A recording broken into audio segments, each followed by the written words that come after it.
And welcome back, baby. Yeah. Hey. Yeah. Hey. Yeah. Boys. Yeah. Hold on. We them boys. Hold on. We them boys. Hold on. We making noise. Hold on.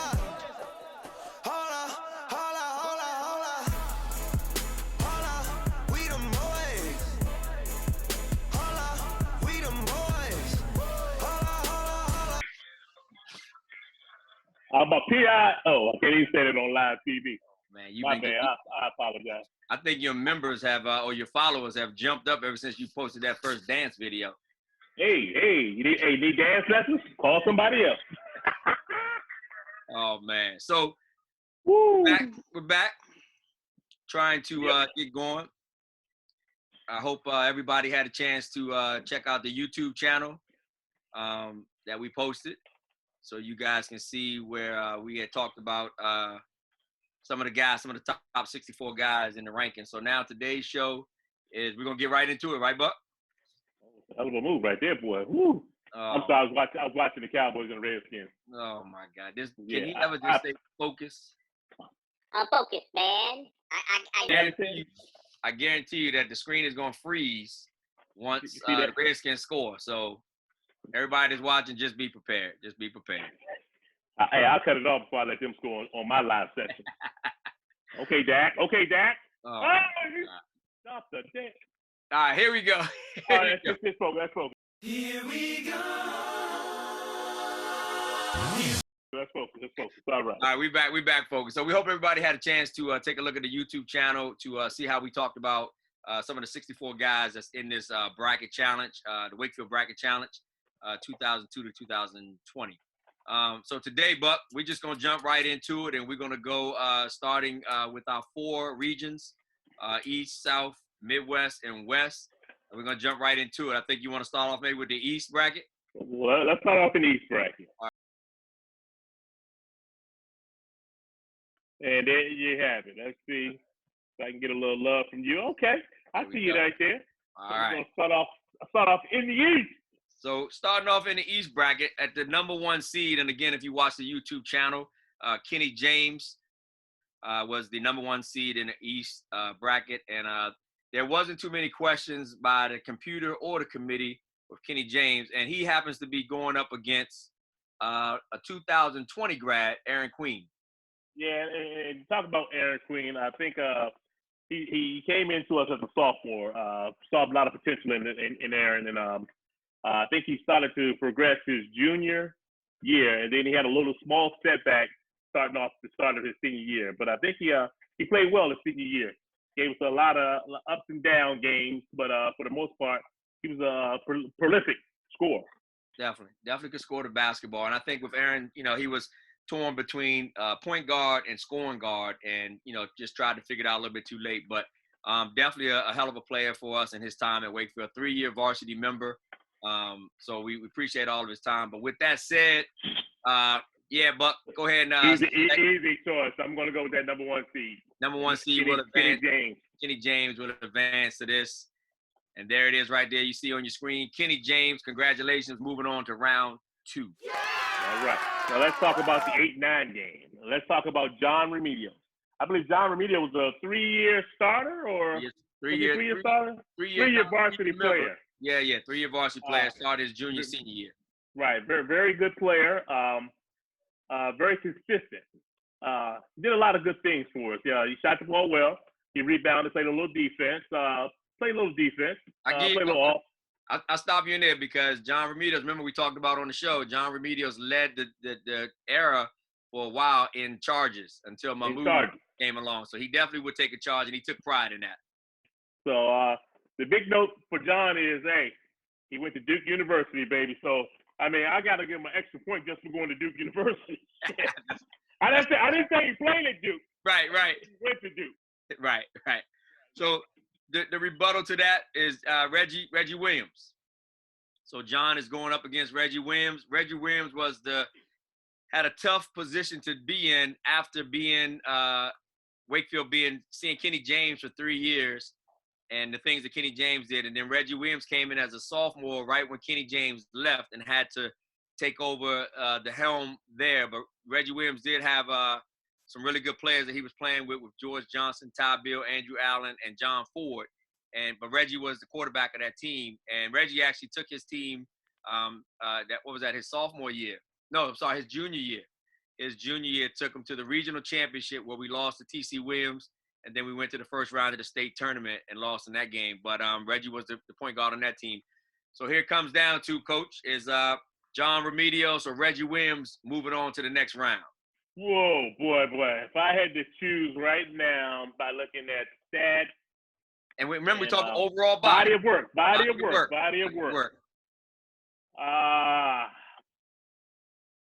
going to go with Reggie Williams. Reggie Williams moves on. I don't think I can disagree with that because of the body of work. John Remedios, a hell of a player for Wakefield. And John, I will say in his defense, he has still been back ever since he's graduated from Duke University. He's been involved with the basketball program. Just this season, he's done a lot of stuff with the guys, trying to prepare them for the future. So I think John will continue to be in the Wakefield basketball family. And as I look at it, like you said, 8-9, that's not really an upset. I mean, Absolutely. It could be either way. I mean, John could have been 9 seed, Reggie could have been 8 seed. So I agree. I wouldn't say it's really an upset. I agree with you. Moving on, Coach, we down to that next bracket. What's that 5-12 game? And you guys know, 5-12. You already know it, with the NC March AA what happened with that 5-12 game. So let's figure this one out. Here we go. I think I got my man at the 5 seed, Hermius Nega. I think I'll talk about Hermius Nega. Whoa. My man, you can't say that on TV, my man. What'd I say? You said Nega. Yeah, I said the boy's last name. Oh, I thought you said Nega. Oh, no, we never do that. That's my boy. Hey, my bad. Hey, but one thing, though. That Nega is good.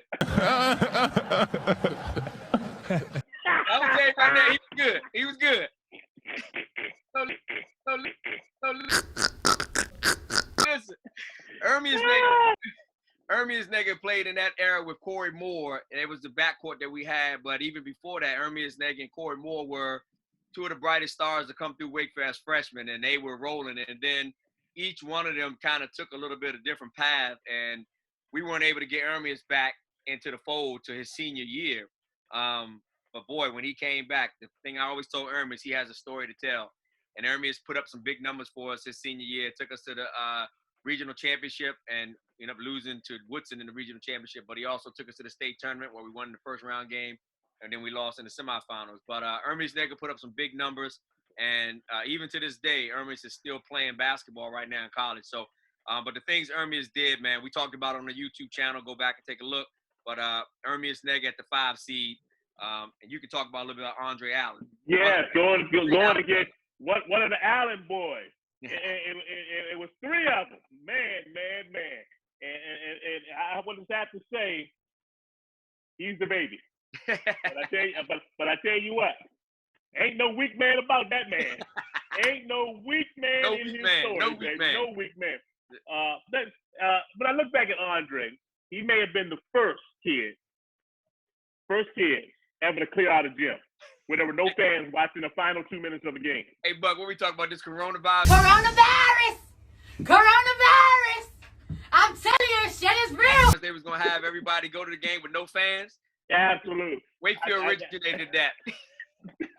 Thank you, Andre Allen. Thank you, Andre Allen. Game versus Mount Vernon. Yes, sir. Cleared the gym. Left-handed. He can shoot the ball. He played a little defense. But I think what was good about Andre was he was sneaky about how he played the game. And when I say by sneaky, he did little things to frustrate the other team's players. Yeah, I think he probably got that from his older brother, who was the mastermind of that. No question about it. Anthony Allen, no question about it. In this one, in all defense, I got to go with Hermius.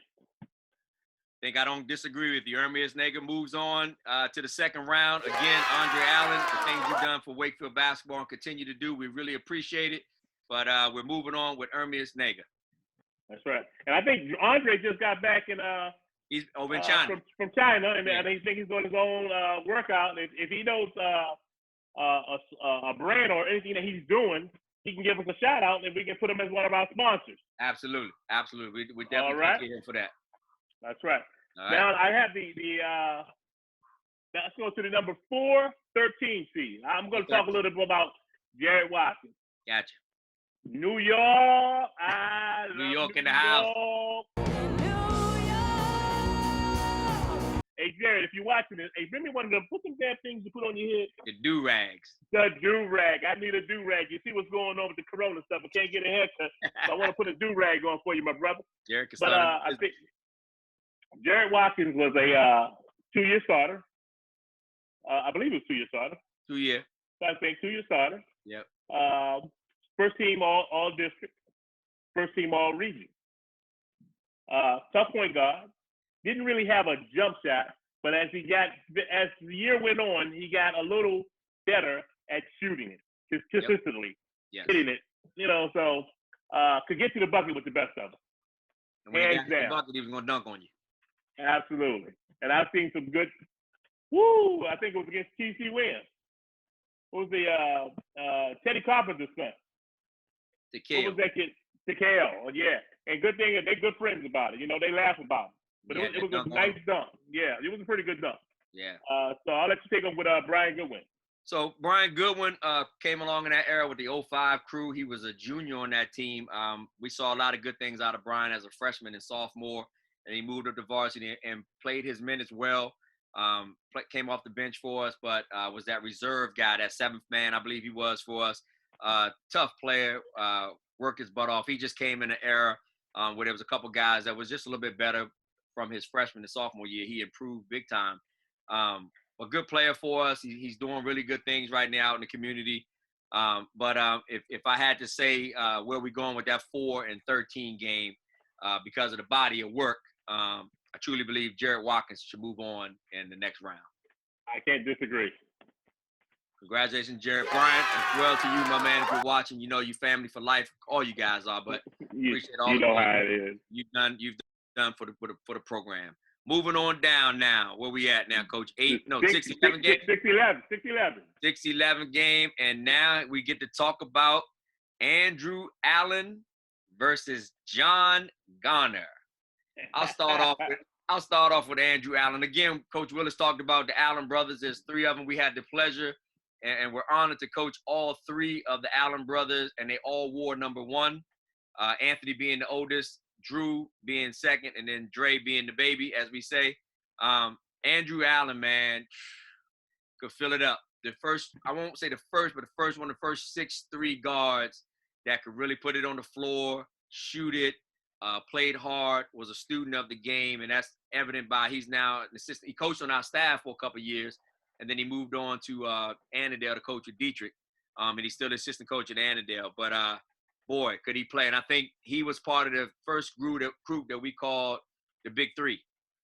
We hadn't had a Big Three until we got these 3 guys. And Andrew Allen was definitely one of the Big Three with George, Andrew, and Ty.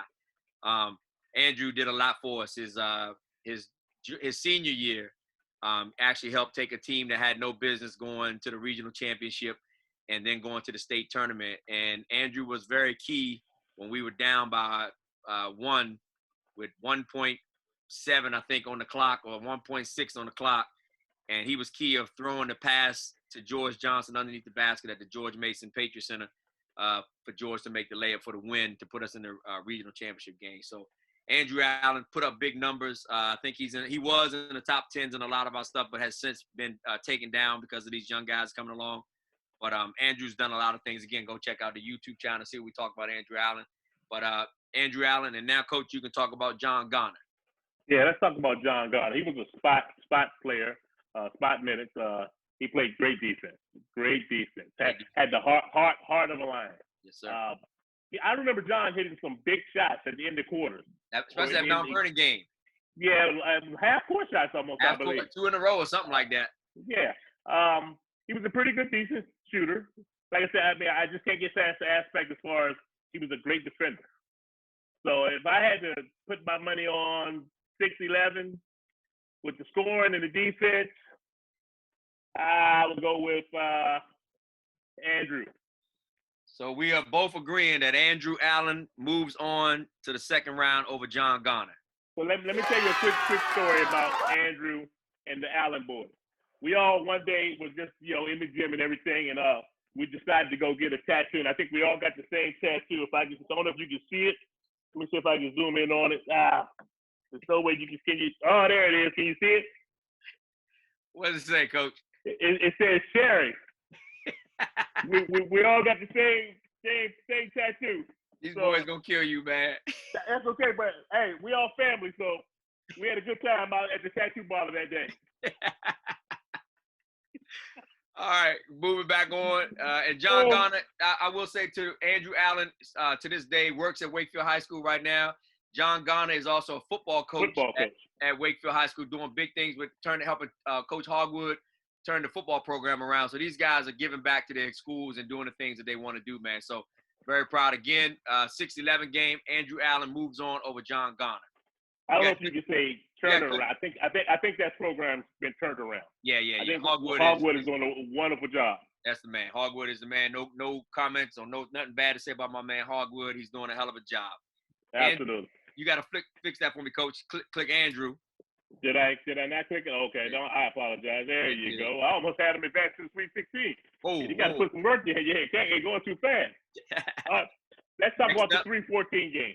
314. Who you got? Your man, my man, Ben Horford. Ben Horford. Oh man, I tell you what, he's a 1 year starter. Ben started his senior year. Yep. All district, all region.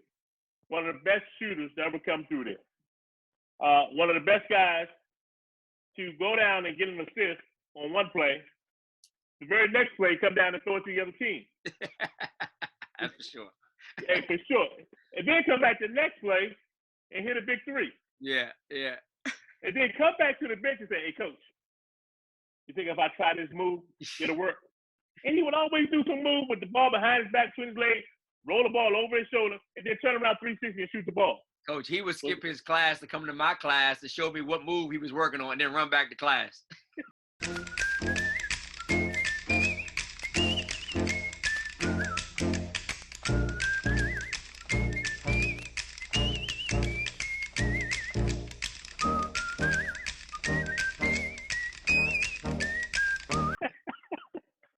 But I can honestly say, when I first saw Ben as a sophomore, I said, this kid's going to be good.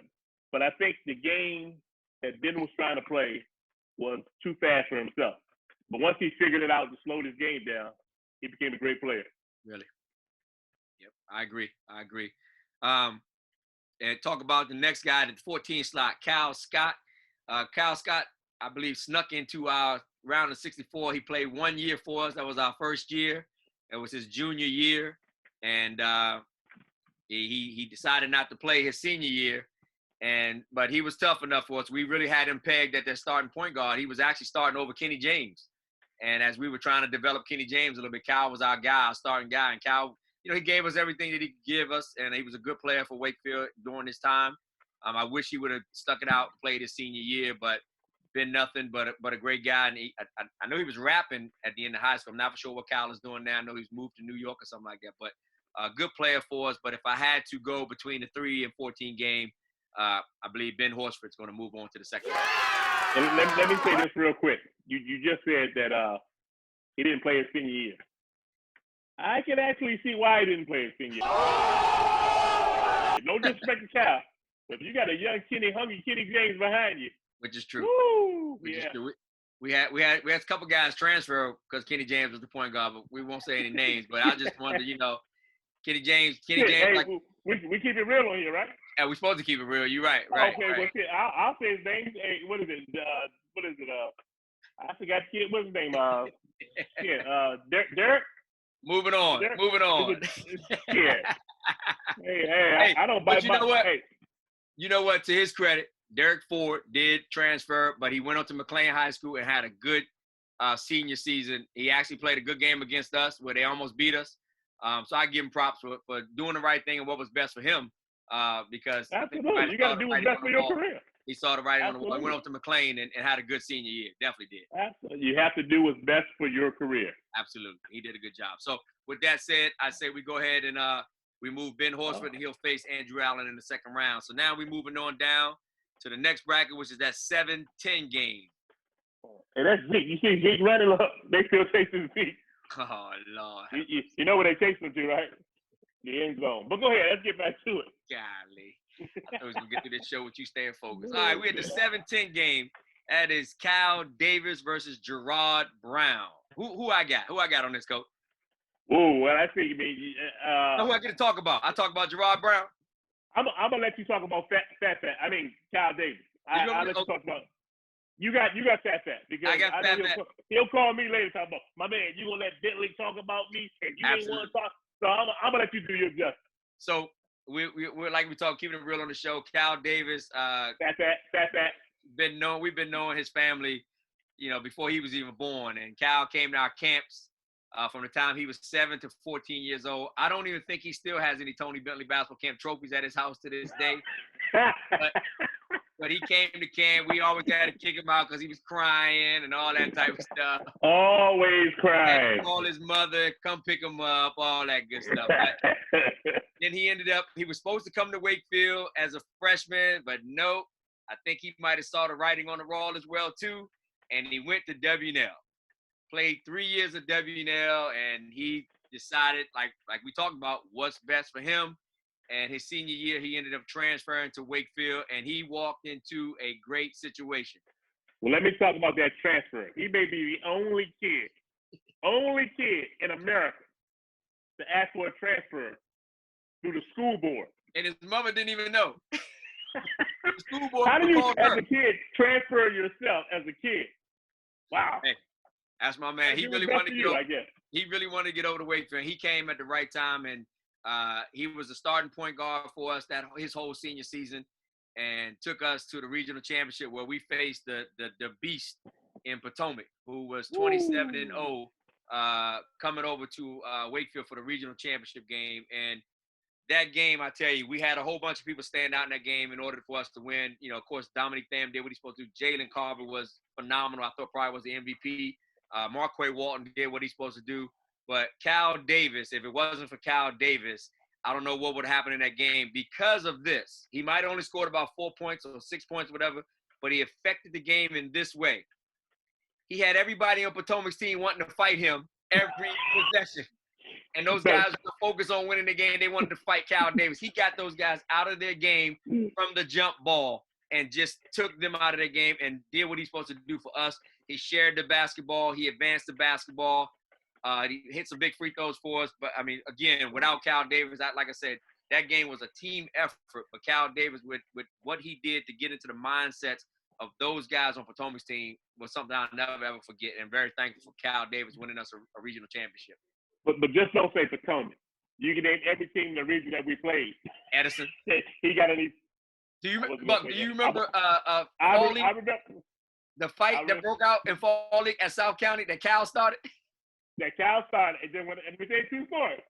While they were stumbling and everything, I'm looking for Cal. I look and I turn around. My man is sitting on the bench with a bag of popcorn. I said, my man, your team is down there. Man, I ain't gonna do that. I ain't gonna do that. Oh my God. Oh God. Hey, but we can have a whole show on Cal Davis, man. Listen. Oh, absolutely. That's our guy, man. Love him to death. The kid went off, man, and went and played college basketball, graduated. He's actually getting his master's degree right now. I couldn't be more proud of Cal Davis and the things he did for Wakefield basketball, man. So yeah, but he's matched up with a little sneaky little guy here, though, my man. He's matched up. Uncle Tony, your nephew, Uncle Tony. All the people that don't know, Jerrod Brown is my nephew, my sister's son, and he came to Wakefield, and he was doing a great job without all the teachers really knowing that he was kin to me because of his last name until about maybe his senior year. Then he started messing up, and then they would start coming to get me out of class to come get him back and check. But I know Uncle Tony. I know you're supposed to talk about him, but I tell you that he probably is second or maybe first on the list of the best leakers we've ever had. Hands down. I can name at least 4 or 5, and he's in the top 3 as far as I'm not boxing out. I'm just I hope somebody secure the rebound, and I'm gone. And he would get himself a layup. And I believe that's how he averaged all his points. He did. I don't think he had a jump shot in his body. Nope. I think out of all the points he scored, they were all layups or free throws. And in his time, we look back on the stats, he was first team all defense his senior year. So first team all defense. He was tough, man. Jerrod was real tough. And like I told my sister, I said, look, if he ain't good enough, I'm going to cut him. I know it's going to mess Thanksgiving up, but he got to be in the play. So, but Jerrod definitely he pulled his weight for his 4 years at Wakefield, man. I was very proud to coach my nephew for 4 years and 2 on the varsity. But if we got to go with that 7 and 10 seed, again, ain't no cut cards. Jerrod Brown is family, blood through our veins. But unfortunately, you will not be moving on, Jerrod. Cal Davis just has too much in the tank. Cal Davis will be moving on to the second round. I wonder if I could change his name on here to change it from Cal Davis to AKA Fat Fat. You will be getting death threats. Oh, God. Cal Davis moves on to the second round. Man, leave that boy's name alone, man. Let's see if we can change it a little bit. Oh, Lord. It ain't going to fit in the box. Oh, it'll fit. I'll make it fit. All right, let me just do this. This boy is crazy. Yeah, because that's my man. I love him to death. Yeah, here we go. Let's go to bracket. And we put that. Look at that pretty that is. Oh, look how pretty that is. Cal Davis. Your phone's going to be blowing up. All right. All right. Our next bracket is our last bracket in the East.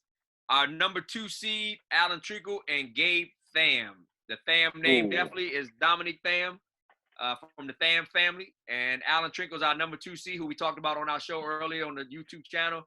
Alan Trinkle could have possibly been a number 1 seed. And body of work, no question about it. 3 years starter. 3 years starter.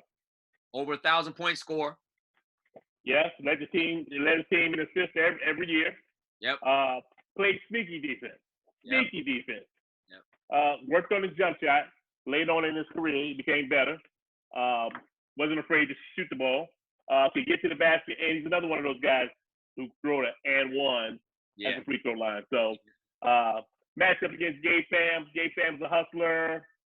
He did have I tried to boost it and said he had a 30-point game because I was trying to say because I didn't know if Damo ever had a 30-point game. So I wanted to tell Damo that, hey, Gabe scored 30 in the game, but it was actually 28. He scored 28 in the game. Against Lee. He did a hell of a job. Gabe was a hustler. Worked his butt off for us. Wasn't for sure what position he was. He came in one year, thought he was a jump shooter. But I think where he got his bread and butter, where it was that power forward, that 5'10", under the basket, outwork you guy, which was Gabe. But I think Gabe really started believing that he could really shoot the 3, which he probably could have. But at the time, for what Wakefield basketball needed was we needed Gabe to do the things that he's done. And so, again, Gabe, and also think about this, Buck. Gabe was in a tough situation. When you have a brother like Dominic Tham and you come in, everybody thinks you're supposed to be your brother. And Gabe had a tough situation. Gabe was Gabe. He did what he needed to do. He was just Gabe. But unfortunately, we love the Tham family, and I'm for sure if we do this bracket in the next 10 years, there's going to be a Tham on the bracket in the next 10 years, 8 of them. So we for sure we got one playing JV basketball for us this year. We got one coming to Wakefield next year. And Jami Tham, the sister, played basketball at Wakefield. And then we have Tatiana, who's our manager. So we got them. We got all the Tham. We love the Tham family. But at this time, we believe the number 2 seed, Alan Trinkle, will be moving on to the second round to face Kyle Davis. But you saying that all about the Tham family. Let me say this. To the father, young Tham, ESPN is on 24 hours a day. Get a TV in your room. Hey, put your TV back in your room, big man. All right? I think you got one, Buck, because they ain't had the kids since 14 years. So they doing good. So he might have went out and brought that 70 in. I hope he did. We're moving Alan Trinkle on. Alan Trinkle on versus Kyle Davis. Fat Davis. Yes. So at this time, Buck, can you put us back into full screen? Absolutely. All right. So there we go. We have just went over the East bracket heading into the second rounds, and it looks like Kenny James will be facing Reggie Williams. Hermius Nega will be facing, who is that? Andre That's Allen. Jerrod Watkins. Oh, Jerrod. Yeah, I'm sorry, Jerrod Watkins. And in the second round, Andrew Allen will be facing Ben Horford. And down at the bottom, we have Cal Davis will be taking on Alan Treacle. And to round out the East bracket will be, that's it. That's it, right? That's it. Yeah. That's it right there. So this is going to conclude our East bracket. Stay tuned for our next bracket, which will be, what's going to be, Coach? What you want it? We'll go to the West. We'll go to the West. So stay tuned. We'll go to the West. We're going to take a little break right here, and then we get back to the West bracket. Be back in 2 and 2 and 2. You doing your little dance? You doing your dancing? I need my music on, right? Don't worry. Brooke going to take care of the music. Just give me your dances.